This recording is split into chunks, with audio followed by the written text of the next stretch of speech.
네, 안녕하세요. 리트머스 대표 김웅진입니다. 네, 오늘은 저희랑 같이 개발을 해서 사업을 운영하고 계신 대표님 모셔서 어떻게 사업을 시작하시게 되셨고 어떤 서비스 만들고 계신지 이런 부분들에서 대화 좀 나눠보려고 모셔왔는데요. 간단하게 자기소개 한번 부탁드리겠습니다. 네, 안녕하세요. 저는 알고크라시라는 서비스를 운영하고 있는 손형준입니다. 그 알고크라시는 이제 국회에다가 인공지능 기반의 의정 지원 솔루션을 이제 제공하고 있고요. 저는 처음에 좀 신기했던 게 네. 의정 분야라는 게 되게 그쵸.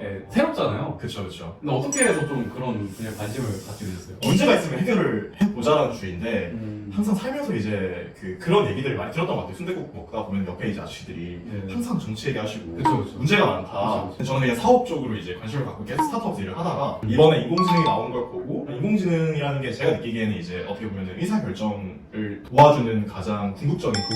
지금은 좀 낮은 수준의 결정들만 보조할 수 있지만은 정말 뭐 오픈 AI가 얘기하는 AGI 같은 게 나왔을 때는 가지고 있는 한이라는 거는 정말 이제 의사결정을 정말 잘할 수 있게끔 도와주는 그런 거라고 생각을 하는데, 그럼 이제 의사결정을 제일 잘했을 때 임팩트가 제일 날 수 있는 게 뭐냐라고 하면 저는 이제 되게 정치인 것 같은 거예요. 그거를 접목시켜보면 재밌을 것 같다라고 생각을 해서 도전을 한번 해보자 해서 이제 주변에 있는 사람들을 하나씩 설득을 해서 이제 지금 열심히 달리고 있습니다. 저는 개인적으로 정치학과 출신이고 정치 전공을 해서 되게 정치가 엄청 중요하다고 생각을 많이 하긴 했었거든요. 어쨌든 의사결정 과정에 AI가 도움이 돼서 그걸 임팩트 되게 날 수 있는 분야가 정치라고 생각을 하시게 된 거잖아요. 맞습니다. 근데 실제로 좀 그렇게 많이 느끼고 계신가요, 지금? 이게 현실과 이상한 괴리가 좀 있죠. 지금 저희가 기술적으로 제공할 수 있는 솔루션이 되게 어떤 복잡한 정치적인 의사결정 과정을 다 이렇게 포괄해서 끊어가지고 이렇게 하면 됩니다. 이렇게 솔루션을 내기는 되게 어려운 것 같아요. 아직까지는 그 정도로 인공지능의 리즈닝 파워라든가 이런 것들이 따라가지 못하기 때문에 좀 어려운 부분들이 있는데, 국가를 운영한다는 게 결국에는 이제 굉장히 숫자로 돌아가는 거라고 생각을 하거든요. 그러니까 우리가 예산을 그러니까 세수를 걷어가지고 그걸로 이제 그 국민들이 원하는 어떤 그 사회를 만들기 위해서 세금을 분배하고 그거를 각자의 어떤 사업이나 프로젝트에다가 넣어가지고 뭐 R&D도 하고 복지도 하고 공공행정도 하고 SOC도 하고 막 하는 건데, 그런 것들에 대한 의사결정을 조금 더 이제 효율적으로 효과적으로 빠르게 하는 거는 충분히 이제 인공지능 같은 것들이 도와줄 수 있겠다 그런 생각들이 들고, 그래서 그 문제의식이 뭐고 어떤 식으로 좀 그거를 구체화하시게 됐는지. 첫 번째는 이 필드에서 지속 가능한 비즈니스 모델을 만들어야 된다. 기술적인 흐름이 딱 올 때까지 우리가 버틸 수 있게끔 어떤 그런 지속 가능한 구조를 만들자. 두 번째로는 그 국회의원실에서 매일매일 쓰는 어떤 그런 프로덕트를 한번 만들어보자 였어요. 실제로 정치에 대한 이상주의적인 뜻을 가지고 이 사업에 비슷하게 뛰어들어가지고 잘 안 된 케이스들이 되게 많은데, 그런 케이스들을 보면 이제 지속 가능한 비즈니스 모델을 만들어내지 못해서 선거 기간에 잠깐 이렇게 팝업처럼 나왔다가 확 이렇게 트래픽을 끌고 그 다음에 사라지고 뭐 이런 그런 경우들이 되게 많았거든요. 그래서 어쨌든 서비스라는 게 고도화가 되고 가치를 주려면 어느 정도의 시간이 필요한데, 그 시간을 확보하기 위해서는 지속 가능한 모델이 필요하겠다, 서비스 모델이 필요하겠다는 생각이 첫 번째 있었어요. 두 번째로는 이제 정치라고 하면 보통 유권자 쪽을 생각하는 경우가 많은 것 같아요. 왜냐하면 대부분의 사람들은 자기 본인이 유권자이기 때문에 유권자 측에서 느끼는 문제를 많이 고민하는 것 같은데, 저희는 반대로 국회, 특히 의정활동 쪽에 집중을 해야겠다고 생각을 했어요. 왜냐하면 유권자들 같은 경우에는 니즈가 너무 이렇게 프래그멘트 되다 보니까 그 사람들을 하나로 묶어가지고 뭔가 서비스를 제공한다거나 그 사람들로부터 돈을 받기가 되게 쉽지 않거든요. 정치라는 거에 이미 할 만큼 기여를 하고 있다고 생각을 하는데, 내가 여기다 돈을 더 냈나? 뭐 와닿는 밸류도 크지 않을 수 있고, 그래서 오히려 국회의원 같은 이제 정말로 그 힘 있는 사람들, 그 사람들이 사실 우리나라의 입법이나 의정을 주도하기 때문에 그분들이 매일 쓸 수 있고 그분들이 편리함을 느낄 수 있는 그런 이제 매일매일 쓰는 데일리 서비스를 만들어서 그쪽을 우리가 먼저 우리 서비스에 맡기는 시킬 수 있으면은 상대적으로 유권자들을 나중에 우리 플랫폼으로 끌어오거나 하는 것은 훨씬 쉬울 수 있다.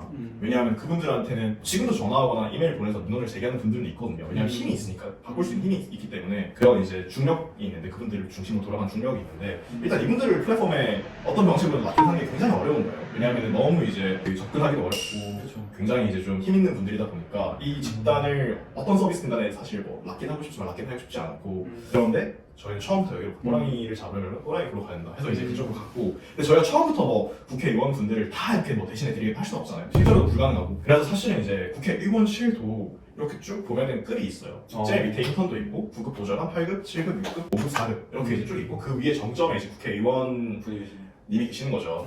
근데 저희 같은 경우에는 이제 그러면 국회에서 한 활동 중에서 가장 로우한 레벨, 그것부터 사실 가장 로우한 레벨에서 짜친 일들이 많이 돌아가고 귀찮은 게 많거든요. 직접 사람이 하는 거다 보니까. 그 중에 대표적인 게 축사를 쓴다거나 아니면 이제 뭐 그런 것들, 그런 글쓰기, 자잘한 글쓰기 업무들 그런 것들을 저희가 이제 좀 도와드리면은 국회에서 일하시는 분들이 저희 서비스를 접하시고 먼저 이렇게 많이 써준 다음에 그런 것들이 레퍼런스가 되면은 이제 그 위에 있는 뭐 비서관, 선임 비서관, 보좌관, 수석 보좌관 이런 식으로 이제 조금씩 이제 그 스펙트럼이 넓어질 수 있다. 그렇게 생각을 해서 지금은 이제 그 로우 레벨인 서비스를 제공을 하고 있고 점점 이제 그 위에 기능들이 얹어가면서 이제 점점 위에 있는 분들이 쓸 수 있는 그 솔루션으로 고도화를 해나가고 있어요. 그럼 ERP로 한다고 했을 때 커버해야 될 분야가 사실 정말 의사결정, 그러니까 일어난 일이 굉장히 많을 것 같아요. 그래서 어떤 분야들이 조금 눈에 띄는 분야일까요? 예를 들면은 지금 막 팀이 브레인스토밍 하면서 아이디에이션을 하고 있는데 첫 번째로는 이제 CRM 같은 게 좀 있을 것 같아요. 그러니까 유권자들과의 어떤 소통을 사실 그분들이 시스테매틱하게 그렇게 많이 잘하지는 못하거든요. 그렇죠. 툴이 없을 것 같은데요. 네, 없고 예전에 그래서 어떻게 했냐면은 후보들이 유권자를 선택을 하고 싶고 문자를 보내고 싶은데 연락처가 없으니까 관리도 안 되고 그 성동구에 출마하면 성동구 공영시장에 가는 거예요. 네.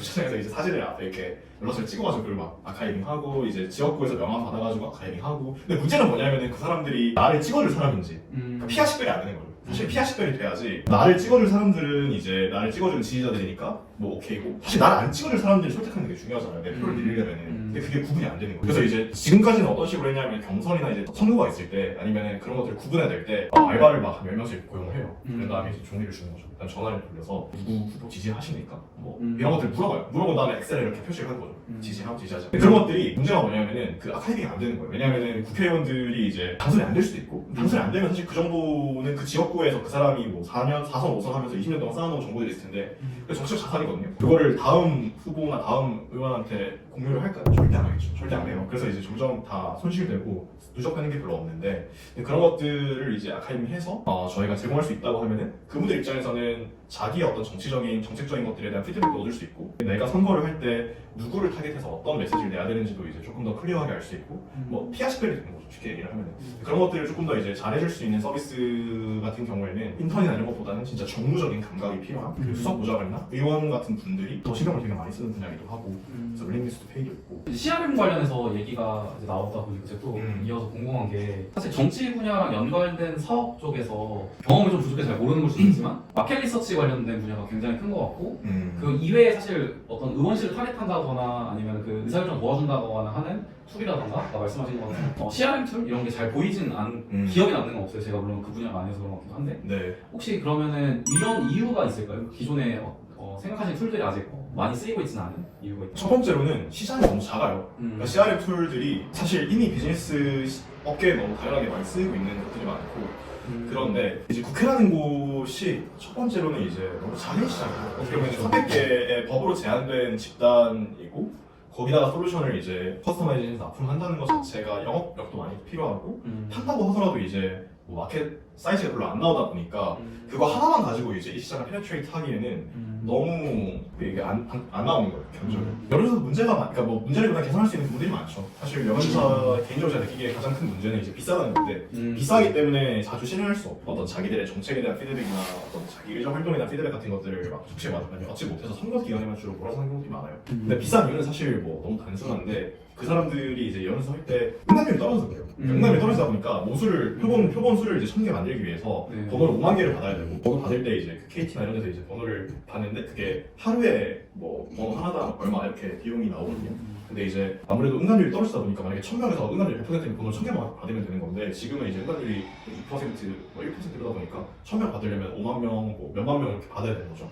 그 번호값이에요. 그 번호값이랑 이제 사람이 돌리면은 뭐 당연히 인건비가 추가하고 ARS로 그냥 자동답기가 돌아가면 비용이 확 싸지는데 아무리 자동답기로 해도 300만 원 정도.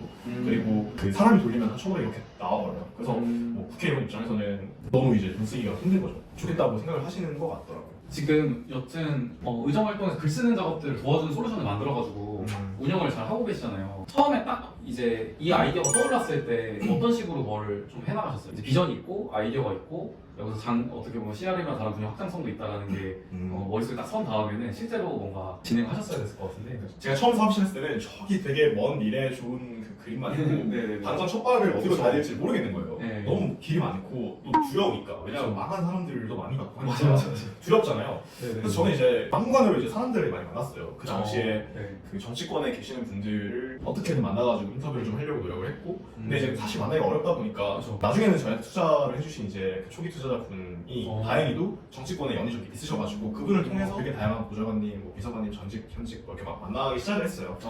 근데 그러다가 한 분을 지금 같이 일하고 있는 한 분을 만났는데 그분이 이제 일을 하면서 느꼈던 페인 포인트들을 들으면서 좀 구체화가 됐던 것 같아요. 그분을 사실 제가 팀원으로 같이 이제 모시고 싶다, 같이 일을 해보고 싶다라고 해서 같이 이제 조인을 하게 됐고 사실 그분이 어떻게 보면 이제 고객의 관점을 그 내재화하고 있었기 때문에 팀이 초반에 이제 뭐 세네 달 정도 이제 제품을 개발해야 될 로드맵은 너무 명확했던 것 같아요. 왜냐하면 그 사람이 이미 경험을 했고 그런 것들이 어느 정도 이제 인터뷰로도 검증이 되고 그냥 상식적으로 생각을 했을 때 말이 되는 맞는 말이다 보니까 이런 것들을 고민하지 말고 빨리 만들어야 된다. 이거 빨리 만들어서 빨리 테스트를 해봐야겠다. 그럼 그때부터는 이제 어떻게 하면 빨리 만들까? 어떻게 하면 싸게 만들까? 어떻게 하면 빠르게 싸게 실패할까? 이제 그런 관점인 거죠. 그래서 이제 큰 몸을 뒤지기 시작했는데 그때 이미 저는 노코드로 만들어야겠다는 생각을 하고 있었어요. 왜냐하면은 일단 제가 개발자가 아니기 때문에 혹여나 회사가 이제 자금이 어려워졌을 때 내가 개발자가 하고 있는 일들을 테이크오버 할 수 있는 그런 이제 상황이길 바랬고 그런 관점에서 노코드가 되게 저한테는 좀 마음에 안정을 주더라고요. 그리고 그때 덕분에 이제 저희가 제품을 이렇게 뭐 기획하고 하는 것까지 포함해서 한 2주인가 3주 만에 두두둑 만들어서 이제 기획, 디자인, 개발까지 2주인가 3주 만에 두두둑 해가지고 이제 냈거든요. 그래서 이제 그게 시작이었죠. 사실 저희도 요즘에 많이 문의 들어오는 게 AI 기술 좀 활용해가지고 뭐 하시는 경우가 진짜 많은 것 같거든요. 좀 안 한데요. 이런 분들한테 좀 줄일 수 있는 팁 같은 게 있을까요? 처음에 이제 작년 3월에 2023년 3월에 이제 인공지능 처음 나왔을 때 그거를 사람들이 써보고 막 그냥 신기하다고 생각할 때 이걸 비즈니스에 도입해봐야겠다는 사람들이 제일 먼저 했던 게 책보 만들기. 인공지능이라는 게 되게 교육을 잘 받은 대학생이나 대학원생 같은 근데 되게 기본적인 똑똑함이 있는데 이 사람이 정말 어떤 분야에서 현업이나 그 프로들이 낼 수 있는 그런 실력을 내려면 사람도 되게 똑똑한 사람도 어쨌든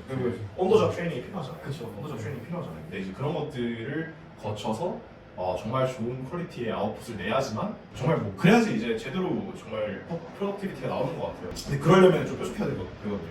내가 부동산 업자한테도 에이전트를 제공할 수 있고 뭐 이커머스에도 제공할 수 있고 뭐 다 제공할 수 있어 라고 하면은 시장은 되게 커보여 좋겠지만 사실 인공지능이 발전할수록 내가 만들어내는 프로덕트가 줄 수 있는 그 퀄리티와 기본 베이스 모델들이 줄 수 있는 퀄리티 마진은 점점 줄어들고 결국엔 이제 거의 그 마지노라이즈 해가지고 시장이 없어지는 경우들이 많은 것 같아서 결국에는 그 어떤 고객의 니즈와 런치와 어떤 그 세그먼트에 되게 특화된 니시한 그리고 이게 약간 거미줄처럼 얽혀야 되지 않나. 그냥 하나의 기능만으로 이제는 그 사람들을 맡기는 게 쉽지가 않고 워크플로우에 이렇게 스며들어가지고 그 워크플로우 자체에서 이제 뭔가 그 통합된 경험을 줘야지 이 사람들이 빠져나가지 않고 뭐 딱 하나 기능만 놓고 보면 또이또이한데 여기서는 이것도 되고 저것도 되고 저것도 되고 다 돼버리니까 굳이 나가서 다른 걸 찾기보다는 여기서 그냥 한꺼번에 해결해버리고 편해버리자. 약간 이렇게 보는 관점들이 조금 더 이제 사업적으로는 더 스티키한 것 같다 느낌을 요즘에 해서 정말로 이제 좀 뾰족하고 작은 시장에서 플레이를 한 다음에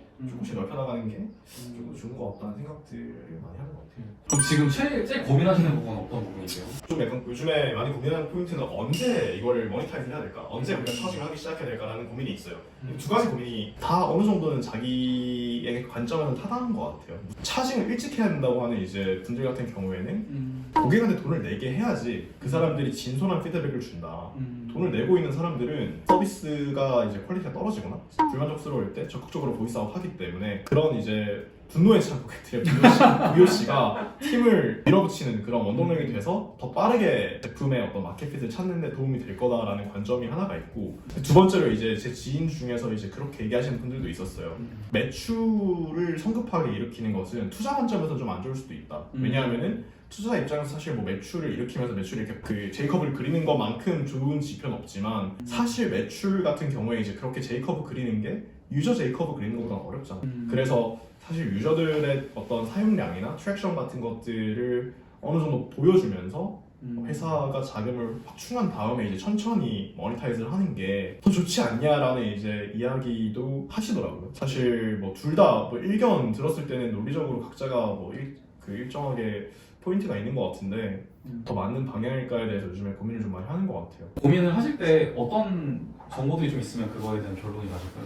그래서 이제 요즘에 팀원들이랑 많이 하니까 결국에 이거는 답을 우리 안에서 찾을 수 없고 유저들을 만나서 찾아야 되는 게 아닌가. 왜냐하면 저희가 이제 아까 말씀드렸다시피 그 제가 인터뷰 하면서 이제 만났던 그분이 저희 내부의 팀원으로 조인을 하시면서 내부적으로는 이제 단기, 중기까지는 프로덕트가 어떻게 돼야 된다에 대한 어떤 가이드라인이나 저희만의 생각이 나름 확고하고 있었고 거기까지는 반응을 해줬기 때문에 사실 그냥 로그 찍히는 거나 이런 데이터들을 보면서 뭐 나쁘지 않는 정도 생각을 했지만 이제는 조금 더 인텐스하게 유저 인터뷰를 하면서 이제 우리가 좀 답을 찾아야 되는 것 같다는 생각을 많이 하고 그러면 어쨌든 다양한 방식으로 해서 몇 군데는 들어봤을 것 같긴 한데 그러니까 거기 계신 분들의 의견을 그렇죠. 그랬을 때 원하시는 것도 실마리가 나오고 있나요? 제공하고 있는 서비스에서는 조금 더 이제 퀄리티가 높은 글들이 나와야 된다는 그런 얘기들을 하시고 그것도 아직 사실 좀 인터뷰를 하면서 저희가 아직 찾아가야 되는 것 같아요. 아직 저희가 절대로 마켓에 찾았다고 제가 느끼지는 못하고 있어서 아직 그분들이 뭐 사용을 하고 있지만 돈을 내는 건 완전 다른 문제고 그 돈을 내는 금액도 뭐 사실 1,000원 이렇게 2,000원 이렇게 내는 게 아니라 어쨌든 저희가 비즈니스를 유지하고 성장시킬 수 있을 정도의 이제 규모 있는 어떤 그 금액을 낼 수 있어야 되는 건데 그런 가능성을 확인하는 작업은 아직은 좀 필요한 것 같고 계속 이제 인터뷰를 하면서 제품을 어느 쪽으로 고도화 해나가야 될지 뭐 이런 것들 좀 일단 제품도 만들어서 고도화도 계속 하고 계신데 원래 생각하시던 대로 어떤 제품 개발을 잘 되고 계신가요? 방향 지금까지 사실 하려고 했던 것들은 다 했어요. 그러니까 원래 여기까지 오려고 했었고 이걸 빨리 하자는 관점에서 이제 계속 달렸는데 생각만큼 그렇게 빨리 가지 못했던 것 같아요. 저희가 한 지금 한 4개월 정도 런칭하고 했으니까 4개월 동안 저희가 그 계속 제품 고도화를 계속 했거든요. 4번, 5번 정도 한 것 같은데 어떻게 보면 이제 뭐 느리다고까지는 못하겠지만 그렇다고 막 엄청 빠르고 엄청 뭐 이렇게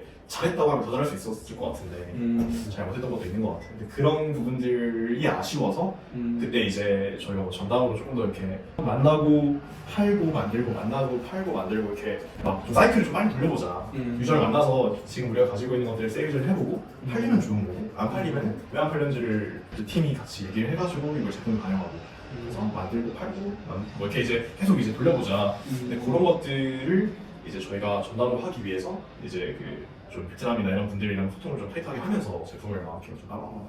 혹시 해보셨을 때 리턴스 좀 후기 좀 있으신가요? 피드백을 좀 달게 받고 고도화 해나가려고 해서요. 일단 이제 저는 상당히 만족을 했어요. 왜냐하면 그 시간과 비용 측면에서 이것보다 효과적으로 하는 방법은 내가 배워서 내가 하는 것밖에 없는데 그렇게 하기가 어려운 환경에서는 이제 노코드 툴을 통해서 이제 제품을 개발하는 게 상당히 효율적이다라는 생각이 들고 사실 저는 외국에 있는 그 리트머스 그 노코드 툴 에이전시들이랑도 견적을 다 해봤는데 사실 뭐 비용적인 면이나 아니면은 뭐 커뮤니케이션 코스트나 뭐 시차적인 부분 이런 것들을 다 고려해봤을 때 국내에서 이 정도 서포트 가능한 곳은 제가 봤을 때 리트머스밖에 없었던 것 같고 뭐 그런 측면에서는 굉장히 좋은 파트너십이었다고 생각을 해요. 아유 감사합니다. 네, 그래서 진짜로 저는 만족하고 잘 선택했다고 생각을 하고요. 특히나 이제 아직 마켓을 찾기 전이고 돈을 못 벌고 있다거나 뭐 테스트를 해본 단계라고 하면 저는 무겁게 만드는 것보다 빠르게 만드는 게 더 좋은 것 같아요. 그래서 적극적으로 추천드리고 싶고 뭐 피드백이라고 하면 이제 견적이 좀 변동이 약간 로우볼링을 하는 느낌이 좀 있다. 로우볼링 저가로 이렇게 탁 치고 중간에 이제 요상을 보니까 제가 빼먹었는데 이제 모바일도 있었네요. 50편 타걸로. 오형들이 이제 뭐가 있어가지고 근데 저는 이거 약간 배워야 되나 싶긴 했어요. 전반적으로 되게 좋았다고 생각합니다. 견적 낼 때 저희가 좀 요구사항을 더 잘 듣고서 처음에 잘 내면 더 좋긴 하겠네요. 네. 되게 너무 좋은 사업 하고 계셔가지고 저도 모르는 분야 되게 많이 배울 수 있는 시간이었고 많이 공유해주셔서 너무 감사해가지고 네, 마지막으로 홍보 한마디 혹시 이 영상을 보고 계시는 그 국회의원실에 계시는 의원님, 보좌관님, 수석 비서관님, 비서관님, 인턴분들 그리고 지방의원님과 그 입법 보조원분들이 계시다면 알고크라시.ai로 저희 서비스 한번 봐주시고 많은 피드백 부탁드리겠습니다. 알고크라시.ai입니다. 감사합니다.